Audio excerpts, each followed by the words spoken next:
Hello, everybody. Welcome to Flock Talk, episode number 24. We're doing Ninja November this month. Should be a good time.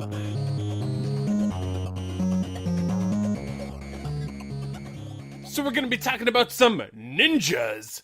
But first, we got some hot topics to cover. Hot topics. Kathryn, you've been watching a show about people completing tasks? Yeah, I have. It's called Taskmaster. It's a British show, and it's hosted by Greg Davies, who people might know if you've seen the show The In-Betweeners. He's the principal on that show. It's a British comedy about teenage guys in school. And then there's, he's also the dad in Cuckoo. Which is a Netflix show. It's on Netflix, yeah. It's a British show as well. All it is a bunch of, like, comedians. They usually have 5 comedians or actors that come on, and they compete just for nothing at all. Like, there's no real prizes. It's like a typical British panel show where they're just doing it for entertainment, and there's no stakes in it for the person winning. So they just become the Taskmaster Series 1 or Series 2 winner. But every episode of a season has a winner per episode. So what's different about it is it's the same 5 comedians in an entire season.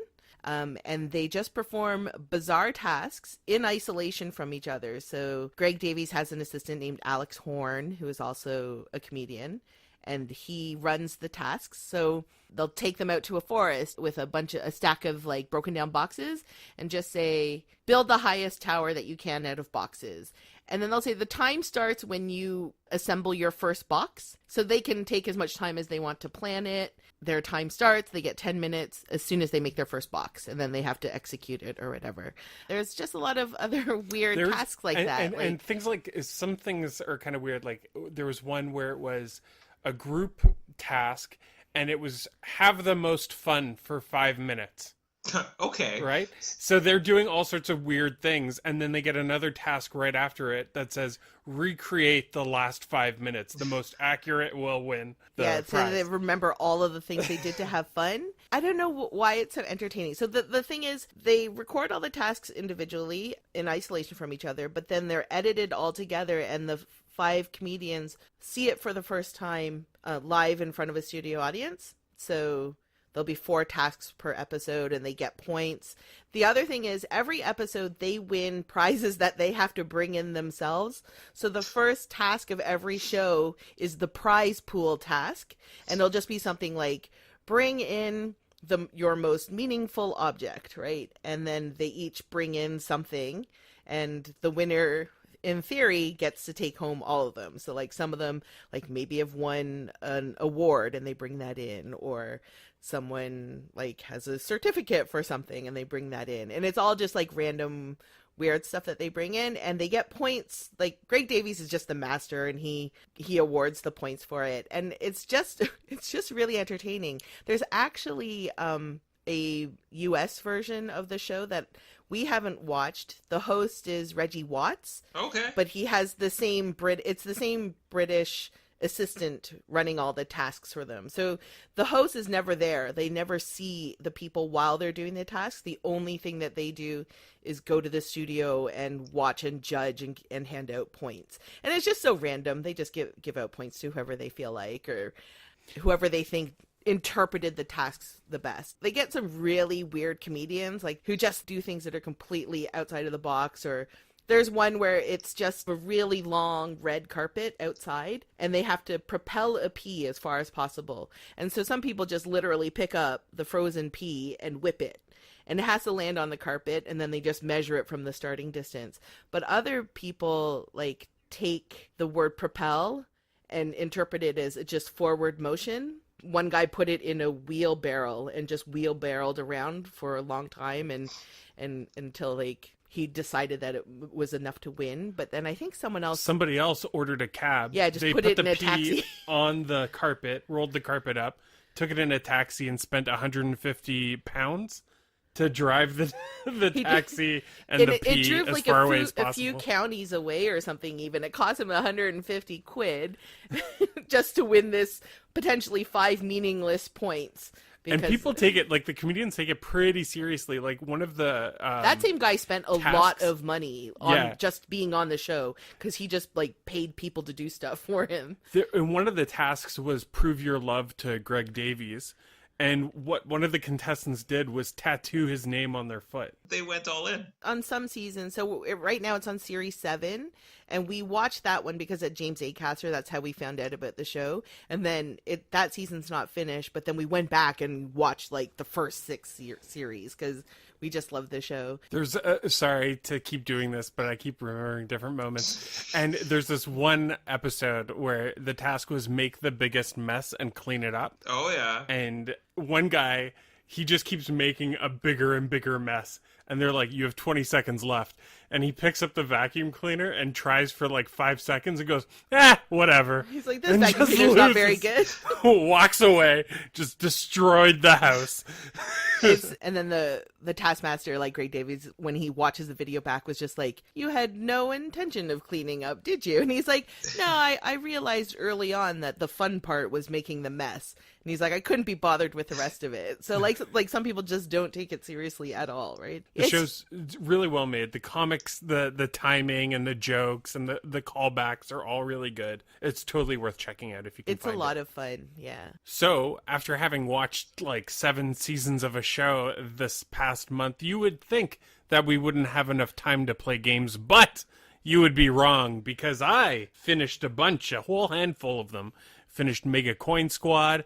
I finished some of... Oh, you finished a whole bunch, eh?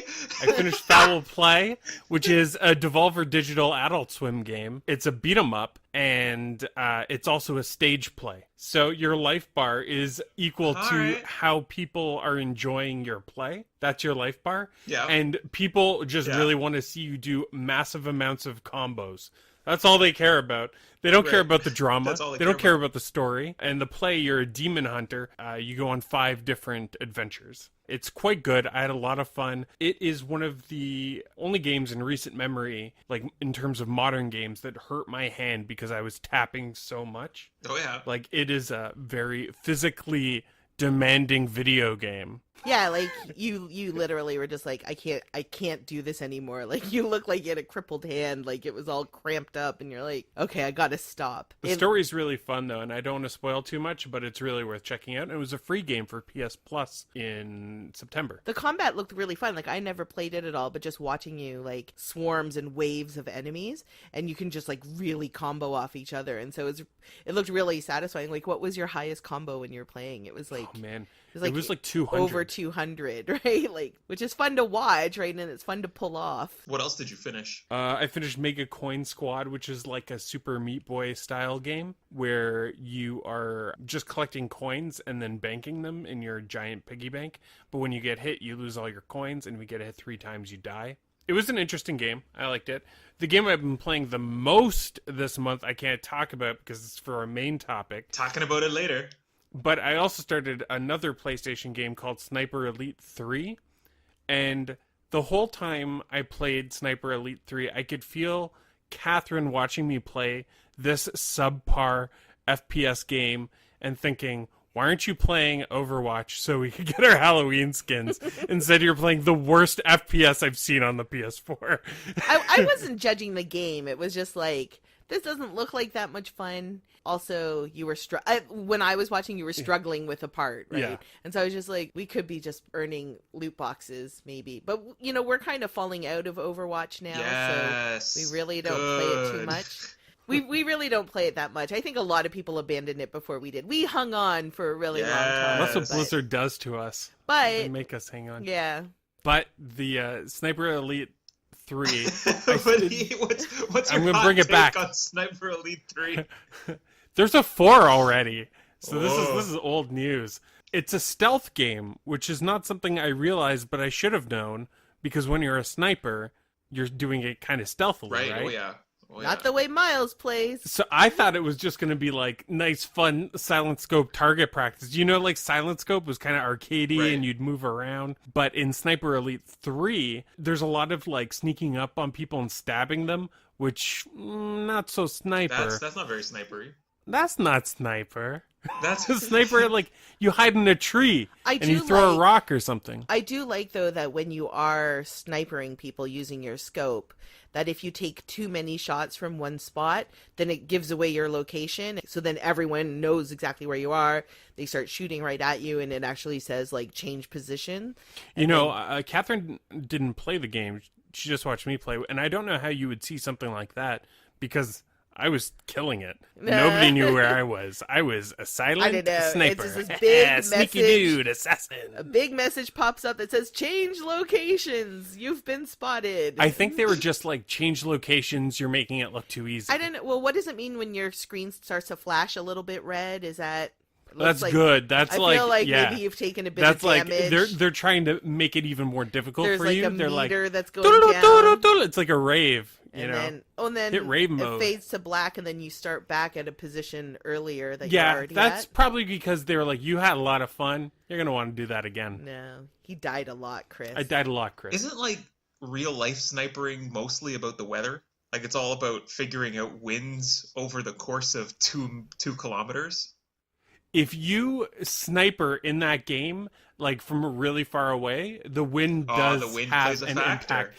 There you And go. every time you get you shoot somebody with the scope, it does a slow-mo of the bullet leaving your gun and where it enters the body in the person, and you see that part of the person kind of explode. You can tell they put a lot of money into a game when it does that. It does it every time, even if you don't want it to. Miles got hit the guy's kneecap, and they felt like they really needed to slow-mo that shot right through the shin that didn't actually kill It him. looked really cool, though. Can I just say something here? You guys have a collection of 1,000 or so games, right? And it spans the greatest games of all time to like the complete caca. And every month I just hear about caca. Yeah. That's Miles' doing, mostly. And also, You this gotta is get the a- caca out of the way before you get the Was this- creamy, juicy center. was this a free game, or is it a disc? No, that's a disc. Oh boy, why did you? Bought that one, EB When Games. and where did you get this game? So that was in the batch of games that I bought when Off a kid. I was feeling bad about myself and I just needed to spend money. Yeah, that made you feel better. Yes, yes. And then I played the fruits of that journey. Now look how confident he is. How often is it just a Thursday and you're like, gotta feel better about myself. Better spend some moolah. That's It was every week, Chris. Thursday, oddly Monday enough. through Friday. I don't know if anyone's noticed over the course of the 2 years, but this is mostly a podcast about us dealing with the crippling ennui of life. Yes. Here are all the things we bought and do to ignore that we're aging. I don't even know what to say to that, Chris. I have been purging a lot, though, and that's part of the reason why I'm playing through a lot of the caca. Sure. It's because I am... You know, people sometimes call bad games Snickle Fritz because of CJR, and that's a really nice way of putting it. But we here on Flock Talk, it's caca. It's the caca. It's the Caca. caca. It's the caca. And we're gonna flush. We're gonna flush the toilet every month. Hashtag flush the caca. I do like though that Miles is still insistent on at least trying the game. Like he could probably tell from the title Sniper Elite 3. Oh, yeah. that Ultimate it- Edition. Ultimate Edition. Oh, that it's yeah. not a game that he's ever going to play all the way No, through. that's a garbage That he's game. probably No, he did play all the way through it. No, he I didn't. didn't. I didn't finish He that didn't. Of course he didn't. But also, like, it's probably a game that he's not that good at those kinds of games. But he still will give it the old college try. Like, he won't ever just get rid of a game. He's like, let's maybe put this in and see what it looks like. And sometimes it's only like 2 seconds of a game, but like he's given me a few games that are probably I'm more likely to play than he is, and then I'll play it for like 5 minutes, and you can just tell like I'm not going to dedicate enough time to this game, or it's too much like another game that I actually like, so then I would just play the game that I like instead of a lesser version of it. You got to make sure the caca is caca before you flush the caca. Especially if you're running a septic system, and I guess we are because we have to pay for the games. I'm not sure. The metaphor is breaking down. Okay.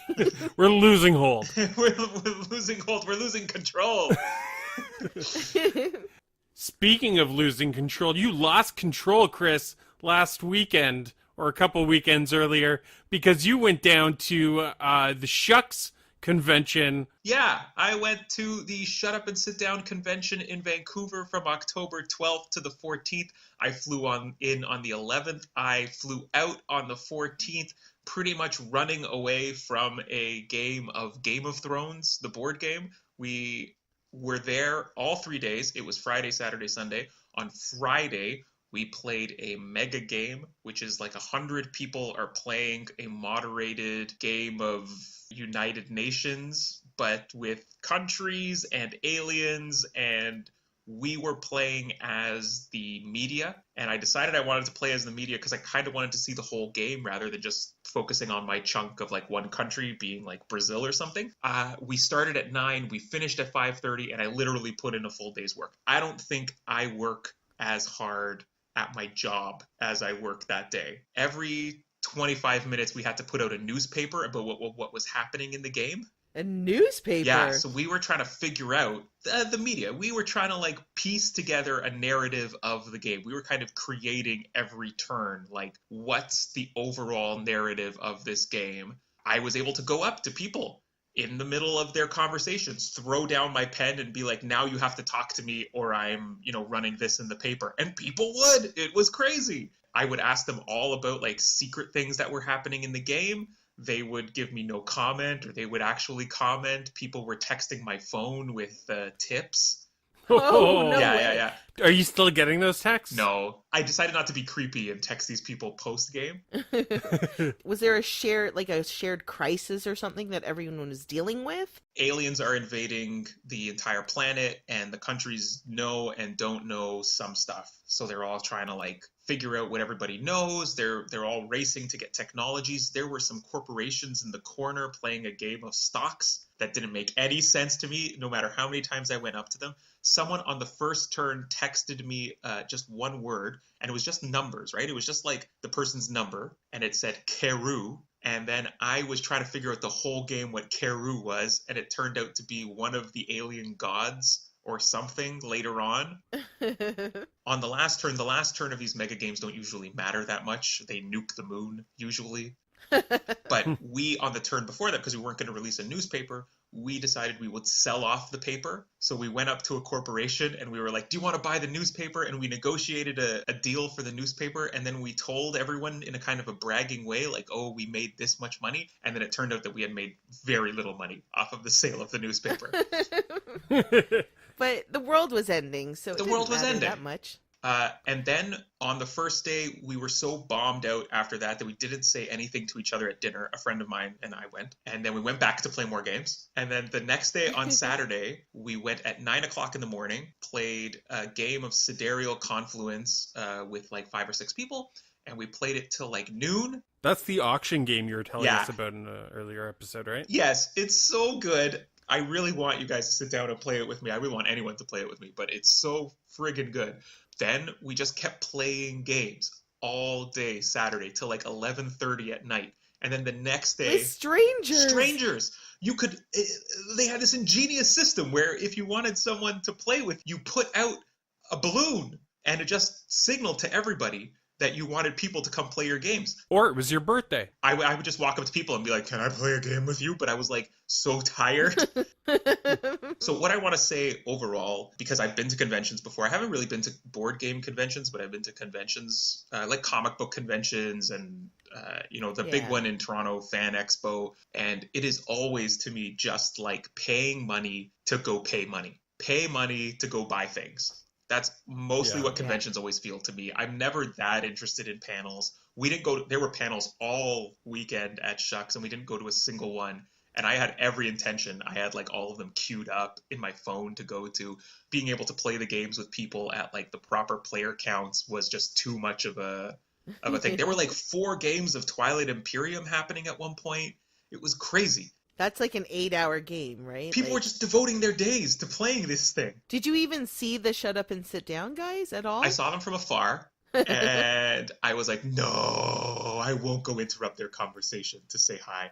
And I feel like I should have said hi, but... You should have at least told them that this was the best convention you've ever been to, and that you've been to other conventions. And if they wanted to hear your review, check out Flock Talk. You had cards! We gave you cards! I know, I didn't give out a single one because I thought it would be cheesy. That's all right. That sounds like us. That sounds like him. Why I was saying this about the purchasing was because you paid the money to get into Shucks. You could play board games all day without having to spend any money at all. And the purchasing area was maybe 100, 150 square feet, 200 square feet big. That is the size of the area that you could actually go and buy a dedicated board game spot. Huh. There were some other vendors that were selling small things like dice and their prototype. Well, not their prototype, but like their one game that they're there to show off. But otherwise, it was mostly space to play board games, which was very nice. So that was included. So it was just the price of like a weekend pass or something, and then you could play all you wanted. Yeah, that sounds like a really good deal. What was the masquerade like? The what? The masquerade. You know, I know cons, and I know that at the end on Saturday was there night, cosplay? There's always a masquerade where they dance. There was no masquerade, but on Friday night there was a burlesque show that they were hosting. A board game burlesque show. So just a couple of meeples as Did you dress up as the Monopoly Man? We were in the middle of a game of Azul, and we only heard it in the background as people were like cheering and yelling. And we were like, why are they being so loud? We're trying to play Azul here. And then someone came over from one of the countries that we were involved in the mega game with. We were playing with those people. We had met some friends. And they came over and they were like, oh, it's a burlesque show. And we're like, well, that makes a lot of sense. And did they tell you to keep your game of Azul down? Because there was getting too much. Show? It was getting to be too much, that game of Azul. I was having such a good time that at one point my friend was like, I'm actually going to go and see Vancouver. And I was like, nah, you go. You enjoy yourself seeing Vancouver.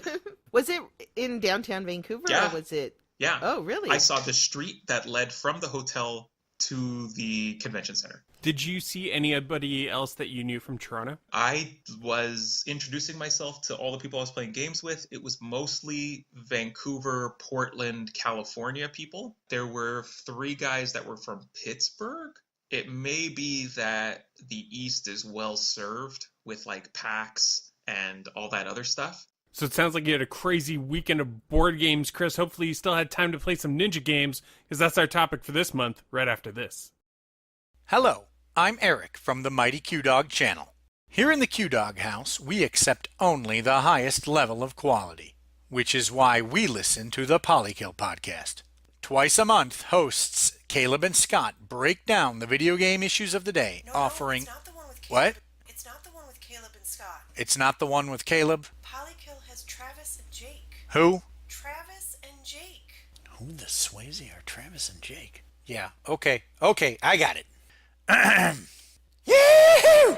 Listen to the Polykill podcast with hosts Jake and Travis. Get in on the Topic of discussion. With Polykill, you'll want to just Beat it.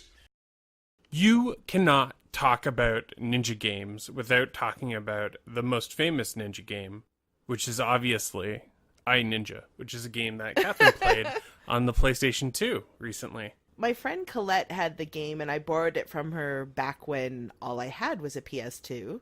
And I remember thinking it was pretty good. So when we were like, hey, we're going to do Ninja November, I thought I should give iNinja a try because I remember liking it.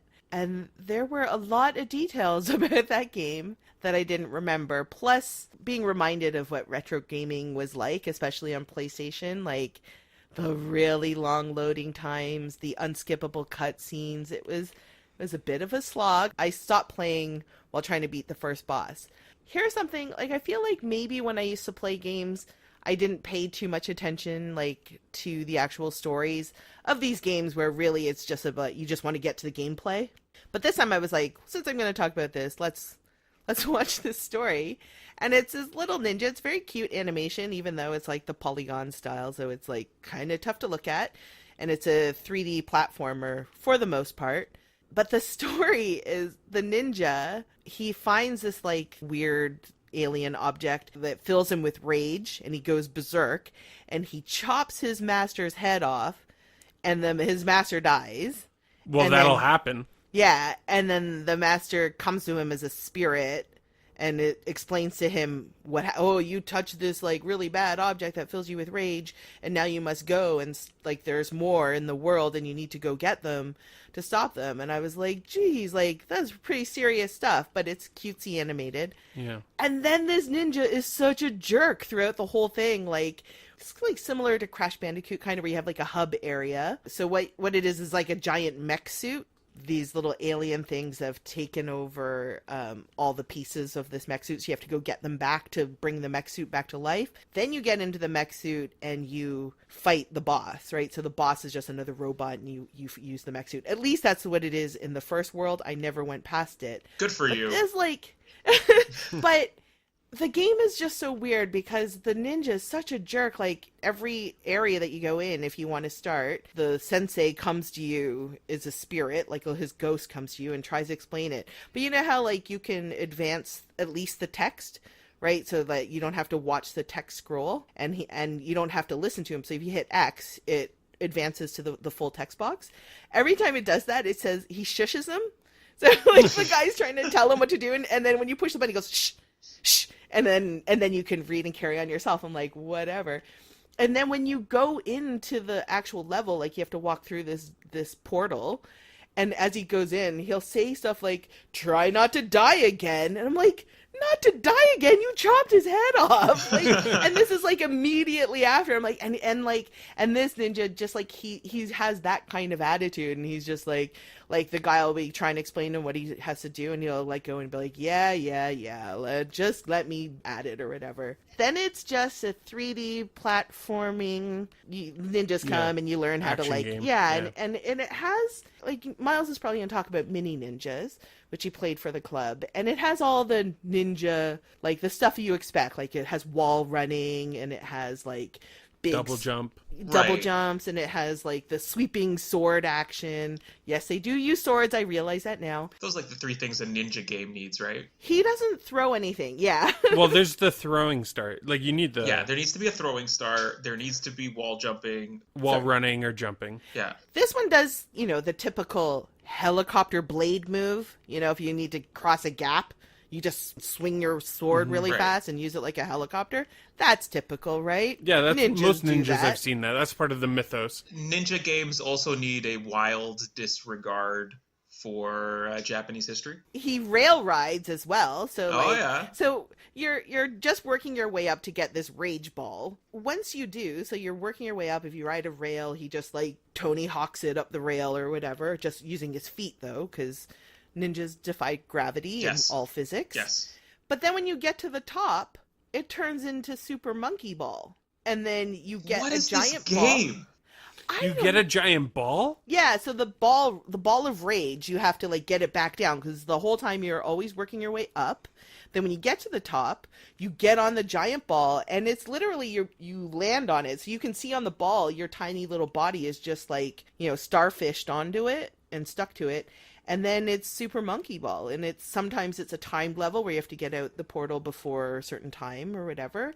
And other times it's just like a really tricky course, right, where it really requires balance, and if you fall off, you have to start back from the checkpoint or whatever. And you said this game was called iNinja, but I didn't know that Apple made games for the PS2. No, I'm sure Apple wants nothing to do with this game. No, this game sounds terrible. This you guys are playing bad games. Who's telling you to No, but play the thing these is, terrible like, games? I didn't mind the game that much. There is like a part too, like some of the part where you're trying to get to the top involves like Sonic stuff, like where you're just running along a track, and then This game doesn't know what it wants. It has no clue, because then the boss fight is a quick time punching, like boxing game. It's like Punch Out. No. It is Ninja Punch November Out. is off the rails like this game. I just couldn't. I was playing it going, I remember enjoying this game, but I didn't remember a lot about the game. Like, in my mind, it was just a monkey ball game, a Super Monkey Ball game, and I was like, oh yeah, I remember that game. You had to like get on the ball and like go all the way through it, and it's so much more than that. Yeah, it sounds like it. And then I dedicated time to like paying attention to the story and my like God. listening to the guy, and it was just, I don't know, it was terrible. He kills his sensei in like the first minute. That's rule number 1. Oh yeah. That you can't do that. That's Oh, a no. No, you don't kill the sensei. Listen, we have limited time on Earth. The two of you need to stop this.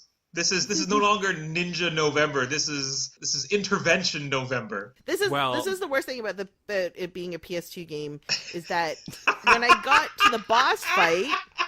So when you get to the boss fight, it's because I made my way to a yellow belt, right? So I played every time you finish a level. Wait, whoa, rewind. You don't start. What belt were you when you killed your sensei? I was a white belt. You were what? Who's the sensei? You can't have a white belt. What did you bring a gun to the dojo? I chopped his head off, but I was filled with rage. But rage is better than a black belt. White belt with rage beats a black belt every time. You know what? I caught him off guard. He wasn't expecting. I think they were all fighting off. Because he got you into the dojo by saying that the first session was free, but then he gave you the rundown of the cost of the rest of the sessions. And he lost his head. When you go to fight the first boss, you're in the hub area. I am a yellow belt now. I can go fight the boss. And so you enter into the mech suit through its foot. And then there's about 20 to 25 seconds of sound effects indicating that he's running up the suit. Like, it's really comical. And you hear, like, him, like, ding, ding, ding, ding, ding. And he's, like, running his way up to get to the brain of the suit so we can control the mech. You have 2 chances. If you don't beat the boss, it's game over. You have to reload.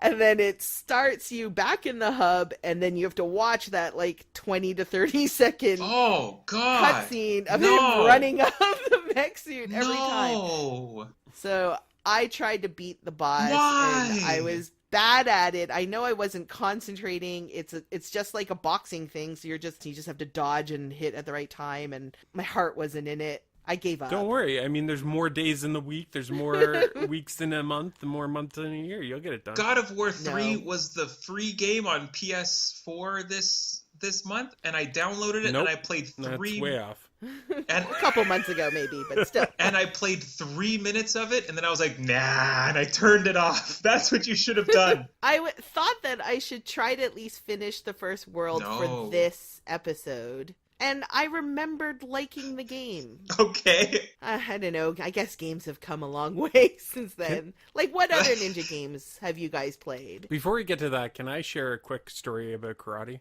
Sure. So you were mentioning belts and the free session. Your first session's free or whatever. Yeah. So my parents put me in karate. Yeah. And they got scammed hard because they signed up for the black belt program. Right. So it was basically paid up all the way up until my black belt. And there was a bunch of people who did that. We, the people who were doing the karate, the students, didn't really care that much. Right. And he could see that we didn't care. And he had posted all of the actual black belts were already made. And they were at the front of the dojo. So you could see them every time when you were practicing. We all didn't care. We didn't even want to test for the next belt or whatever. So what he did was he took down all the belts from the dojo and cut them with scissors in front of all of us. Oh. What? And destroyed them all. And none of you even cared. Your mom cared, probably. Maybe, but he destroyed every black belt in the thing. It wasn't... Oh. It was the end of the program. I don't know what happened. Was this his first time? Like, was he just we had already been there for years. No, but was he just expecting kids to be self-motivated? Like, I don't know. But that moment kind of stuck with me. That would. That's an adult acting like an insane person. That would absolutely stick with you. Every time an adult acted in an insane way when I was a kid, that stuck with me. So that makes 100% sense. Well, you know what, though? Karate, to them, is a way of life. So it's very meaningful. To the people who run karate studios. I don't know. My sister was a black belt in karate, and she had to, like, come up with life plans and life goals and stuff like that, too. Wow. I remember she had to, like, I didn't make it there for write sure. papers. But I don't know. Maybe she was a different style of karate than pay in advance black belt programs. What if it took you years to do the black belt? It would have, because I never tested for my next belt, and I think that's part of the reason why he was so upset. This is a terrible business plan. The other thing, though, is that Myles, he was only 2 belts away from, like, getting the black belt. So you leave that out. He didn't want to test past that. Talk about not finishing a game, eh? The game of life. The game of life. Myles, you've been playing a game, and I've been playing a game that we both think are ninja games. And it's Dead Cells. Oh, what a game! Dead That Cells. game is so good, and it's such a ninja game. Is it a ninja It's a game? ninja game. Not actually a ninja, though, is he? You have a throwing weapon, or you have a range weapon, and you have a melee weapon. Yeah. I sometimes see him use a crossbow. It's a range weapon. Range weapon. Sometimes ninjas use bow and Crossbows? arrows. Do they? Yeah, I think so. Robin Hood was a ninja? No, not everybody who used a bow and arrow is a ninja, but ninjas did use bow and arrows. For those of you that don't know, Dead Cells is a game where you die a lot. I guess we should start there. It's a platform side-scroller game, very much in the vein of a roguelike, where you are trying to update your weapons, your skills as you go along, and every time you die, you get a little bit closer. There's some wall jumping later in the game. Spoilers, I guess. I don't know. There are big boss battles that are tough. Every time you die, you go all the way back to the beginning of the game, which is my main complaint with the game, is that each run eventually takes like an hour long to do. But one thing that you can do is you don't have to play the full run in one sitting. So you could just like level up to the clock tower or whatever stage and then stop playing and then pick it back up at the clock tower. Yeah, I mean, we have Nintendo Switches, so yes, we can pick them up whenever we want. And Miles keep is playing them. on PS4. Oh, really? Yeah, I'm doing it on PS4. Yeah. Ah, it's good for the first like 8 hours. I haven't played it, but I've watched Miles. I like the music. Music I think is the great. music is good in it. It has a weird look to it. Is it just like 16-bit. is Yeah, it 16-bit? It feels a little bit like Symphony of the Night Yeah, as well. sure. A lot of the like you can constantly dodge roll. Yeah. And you go faster, and that's usually what made that's actually the main component that made me think of it as a ninja game, which was the freedom of movement and like how you can dash and roll and double jump, and that movement really felt ninja-esque to me. Yeah. I really feel like I gave it all away by talking about The Messenger last week, but that was a very big ninja game. If you want to hear about another ninja game, if you want Ninja November Plus, listen to last month's episode, because I talk about The Messenger, which was a really good actual ninja game all the way through. And you were so satisfied because you actually completed it, right? Yeah, I did. And that made you feel really good, right? Finishing a game. By the end, I was like, I'm done with this. Well, congratulations. I'm impressed that you finished a game. That's more than me. I don't finish a lot of games. Well, if I was playing iNinja, I wouldn't finish them either. One ninja game that I finished is called Mini Ninjas, and I played it for the Cartridge Club Oh, yeah. January 2017, I think. It's like it looks very similar to iNinja, the way the characters look. They're very like short, little chubby kind of caricatures. Yeah. Very stylized animation style. My main complaint was that I played it on the Wii, and so it relied heavily on motion controls, which I'm not a huge fan Oh, of. yeah. Ugh. I liked the story in that one, though, and I liked the characters in it, and they didn't disrespect their elders and their senseis, so Yeah, that was that's true. nice. And it also used one of the main traits of a ninja, which is stealth, that you don't see in a lot of the ninja None games. of these games. They're not interested in the stealth aspect. So in Mini Ninjas, at least you can hide in tall grass and sneak up on people and hide behind corners and stuff. Also, one of my favorite things about Mini Ninjas is that when you go into water, you use your hat as your boat. Ah, boat hat. Boat Because hat. he's got Yeah. a rice paddy hat. Yeah, Yeah. that's a problem. Ninjas didn't really wear the like Raiden. Oh, man. And now we've slightly problematic video games. I feel like that's a bumper that should be on like every video game podcast, especially talking about retro games, Yeah. because there are some problem games out there. That's an episode. Yeah, it's a lot of stereotypes. And that's why, like, the ninja, he was a real jerk.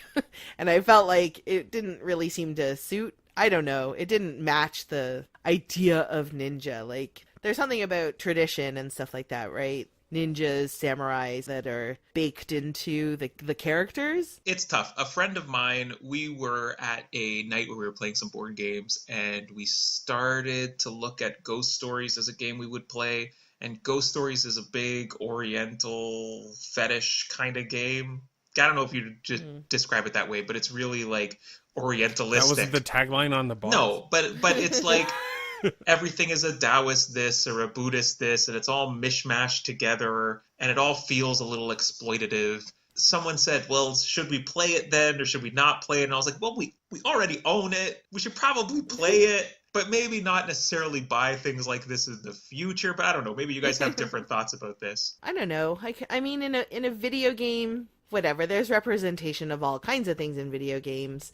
It And will affect our enjoyment of the game, though, for sure. if it's really crass, like, and Right. really, even us when we were talking about ninja games, there were things that we brought up as typical of being in a ninja game. And I don't think because it has that it's offensive or anything No, like not that, at all. right? Like your expectation, you can have expectations about it, but then if you take it further and further the stereotype Right. and to the point where it's making fun of it, maybe. Yeah. No, because there was that free PlayStation game. I can't remember the name of it, but it really felt exploitative of. Oh, I remember. Was it like Not My Hero? Yeah, or Not My Hero felt like a real ugh. And at the end, I was kind of like, oh, I really don't want to play this anymore because it's getting a bit much in the stereotype, moderately offensive. And I'm not someone who gets, particularly easily offended at these things, but, I do want my money to go to people who are being a bit more gentle with these kinds of stereotypes. Right. And I had the same experience earlier this year with Shaq Fu. There Oh, was a God, whole bunch Shaq Fu was of terrible. like super questionable things in that game, and I didn't enjoy my time with it, which is why I returned it and got full value.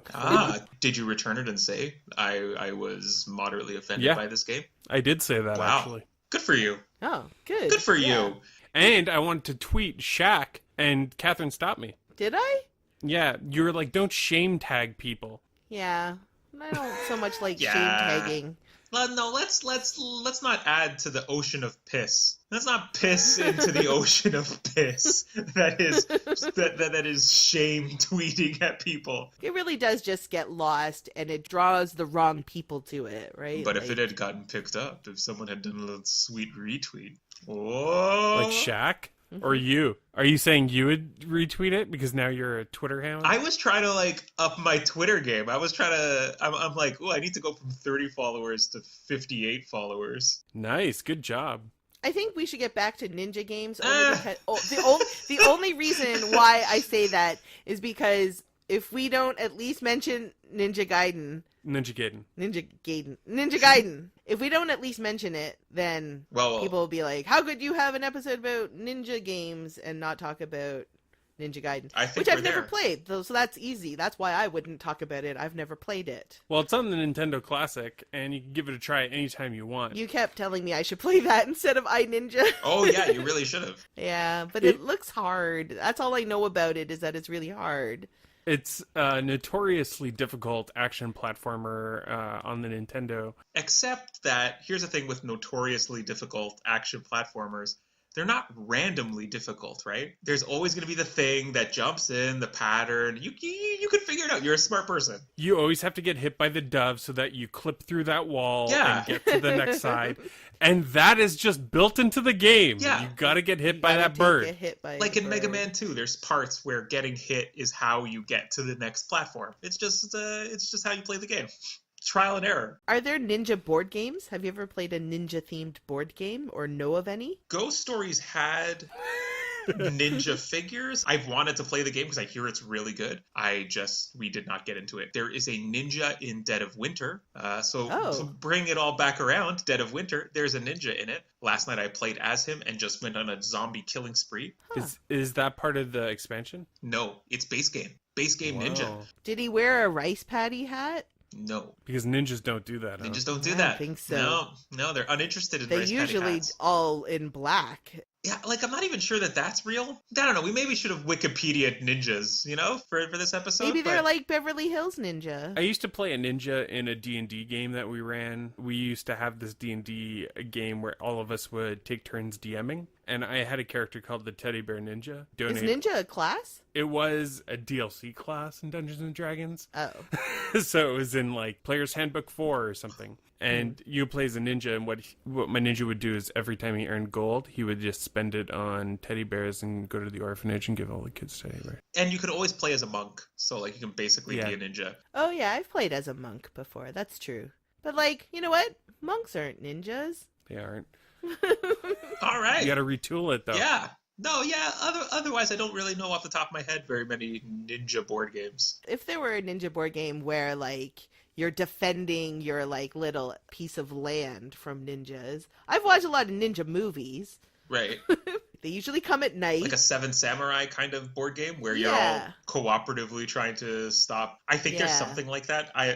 There's gotta be. Everything exists already. Everything so- exists. Everything has already been created. All right, we'll find that ninja board game someday. Someday we'll find a ninja board game. Oh boy. Is this a new thing? Chris sings? I'll bring it home to my board game collection. Well, he sang us right into odds and ends because that's the part of the podcast that we're on now. Odds and ends. All right, odds and ends. We've been doing this for 2 years. Oh, it's been 2 years. This is Yay. our 24th episode. It's been 2 years of Amadeus and Ninja Gaiden or Ninja Gaiden. We're 24. We're at the point where we got to figure out what we want to do with our lives. Yeah. Was still I this? supposed to do that? Like undergrad's over. It's time to like get your stuff together. Maybe move out of the parents' house. We said we were going to do an episode for every beer in a case. We did So- it. And now we're done. Finito. That was our contractual obligation. It was a weird Fulfilled. decision we made when we just started Vlog Talk. And you know what? We're still as unfocused as that very first episode. Oh yeah. Probably even less Probably focused. worse. Things are- What was this episode about? Did we even talk about ninjas? I was talking about D&D, and Why I did told we a pick story about my ninjas? karate class. We took a real deep dive on iNinja. We spent a lot of We time spent a on lot of- iNinja. we spent I a- feel like you were the iNinja. only one who played a ninja game this month. Yeah, that was like an onion. I was peeling off the layers of Oh iNinja. yeah. If it got remastered for the PS4, would you? No, Oh, yeah, I you don't would. think so. Like the premise of the story is just it's too crazy. Like he chops his master's head off, like no tears. He's more just like, "Whoa, how did that happen?" Not like, "Oh my god, my master's dead and I chopped his head off." Like there's none of that. It's just like, "Man, that was See? crazy. What happened We're to me?" still doing it. This seems like there's a lot to unpack in this iNinja Yeah. situation over here. Someone else needs to play it and tell me about it. Every because- month, a different one of us plays iNinja. Oh God. That's a nice spin-off. Oh. So there's been some other things going on. Oh, I wanted to tell people there's deals at EB Games. This is odds and yeah. ends. I can talk about whatever, right? So every Friday, Like, let's be if- honest, you can talk about whatever, whenever in this podcast. Yeah, this is. But in Canada, we have EB Games at GameStop, and right now, every Friday, they have $5 clearance deals.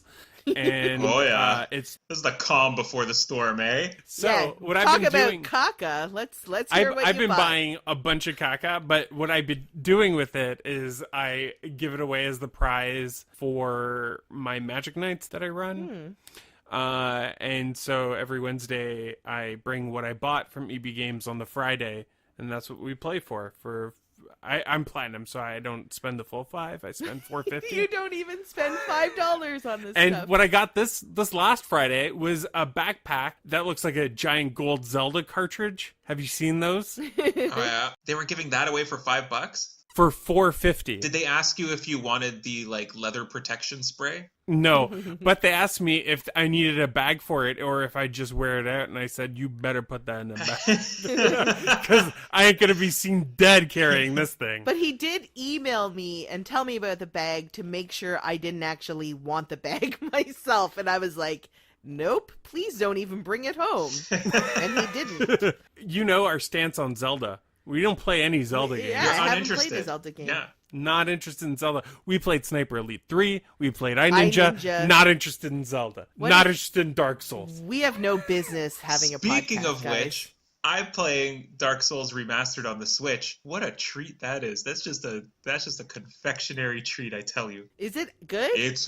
friggin' good. Really? Yeah. Is it because of the Joy-Cons or? No. It's got nothing to do with well, it has something to do with the Switch because I can play Dark Souls on the train, which is nice because then I don't have to take up the entirety of the TV space with my really Right. annoying anger at a game. But what's really good, you know that part of Dead Cells that we didn't like, the hour long to get to anything? I don't Yeah. mind it so much. The challenge that you're currently on is never longer than 5 to 10 minutes away. So like you will die a lot, but getting back, usually there's a shortcut that will get you back within like 2-3 minutes. Have you played a different version of this game? Like, did you play the PC version or? I played the first bit on PlayStation 3. It took me a really long time to get into it, and I really bounced off of it hard. Then I played Bloodborne for the PS4, and I really liked that. And so going back to this has been very nice. Is it the exact same game as the PS3 game?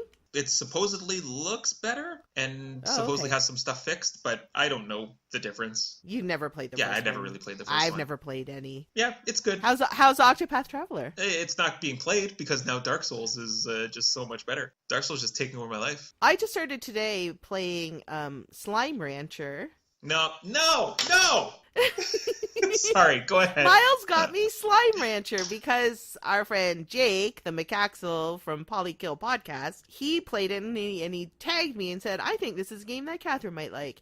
And it is a game that I would probably Is it good? like because you're just like sucking up slimes with a vacuum, bringing them back to your farm, Abducting feeding them. slimes. The problem is it's Stardew Valley-esque, right? Like where you have your little plot of land, you go to this place, and it's a place infested with like slimes, lots of like- different kinds of slimes. They're like cute blobs with little smiley faces. Yes, they're real. It's really cute. But first person, I get a little bit sick with all the motion and stuff like that, so I can't play those types of games for too long. And also, I have a hard time with these games getting started. Like you go through the tutorial, you learn all the mechanics. Wait a minute. Sorry. Yes. This is a first-person farming game? Yeah. Oh. You run around and you leave your little plot of land. Oh. You run errands for people. Like someone might be doing research and they'll be like, I need like 4 of this kind of slime and 10 of that kind of slime. But I keep falling in the water, Oh, God. and then that sends you back home and you sleep for 12 hours. What? And then you lose all the stuff that you had on you. What's happening? And then you only have 24 hours to like fulfill 24 these hours. orders. Is it real time? No, it's not real Oh, time. It's this- like a sped up clock, What? like Harvest Moon or What whatever. is happening in this And game? then So when you die and you restart and you wake up after Oh 12 my hours, goodness. did 12 hours just go by or did you have to sit and watch the... no, that's what you just wake up and it's 12 hours Someone later. paid money for this? Miles paid money for Oh, it. my goodness. But I died twice, and then the task moves You on to died some in a new farming guy. game? Yeah, I just keep falling in the water. I'm not very Wow. good at first person movement, and I kept deciding to go on these little bridges. I do like the game. It's a type of game that I like, that I would probably play a bit, but I just need to get an idea of like the first couple of things to do, because you get like chickens and you have to like build little what are they called? Like pig pens for Coops. your slime, but they keep jumping out and I have too many of one kind of slime. Oh my god. Oh my, why would you make a first person game where you mostly have to be concerned with what's on the floor? You No. gotta build up the coops, the walls and Oh, stuff. so, You so it's like gotta- a Minecrafty kind of game? What are we doing? What is this? It is more like Stardew Valley, which I guess is like Harvest Moon, where you're building up your own personal ranch and your farm and like making buildings. Oh no, I and- understand that, but why would it be in first person? I don't know. Because you use your gun. Yeah, you're for sucking them up. It's like sucking a little up slime. vacuum Oh, cleaner. to suck up the slimes, right? The Yeah. slime. You're farming slimes. You're farming That's what slimes. this You also game suck is. up food and Oh stuff. yeah. 10 out of 10.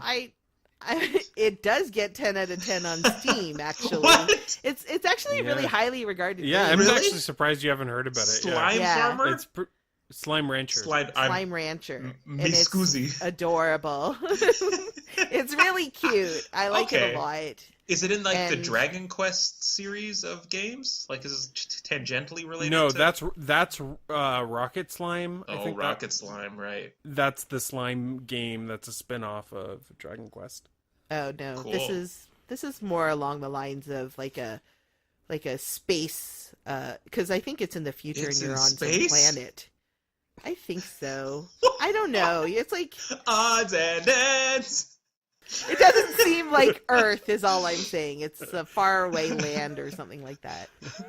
Anyway, it's fun. I like it. I just need to look up a little bit more to like guide what I There's should a be doing every day. Wikipedia? It comes with a Slimepedia. A physical Slimepedia. Well, a manual. There's a lot of different kinds of slimes. I've only found like 4 different kinds so far. Will you update us on your slime collection in December? Maybe. I'll try to play some more and see. Well, we'll check in with you then, because that's it for Flock Talk episode 24. Thanks for sticking with us for 2 years. 2 years. Yeah, thanks. I guess. I don't know. Y'all great people, and I like you. I like your smiles especially. Thanks for inactively listening to a podcast. I appreciate that. Yeah, and we'll see you for year 3. Yeah, and then 4 and 5 and 6 and 7, right? Oh my gosh. We'll be lucky to get through year 3. But Oh, yeah, the way this we'll is at going. least start it. So that's it for this month. That was Ninja Games, Odds and Ends, Hot Topics, the whole shebang. The whole catastrophe. The whole catastrophe. For Chris and Kathryn, I'm Myles. Take care, everybody. Bye-bye.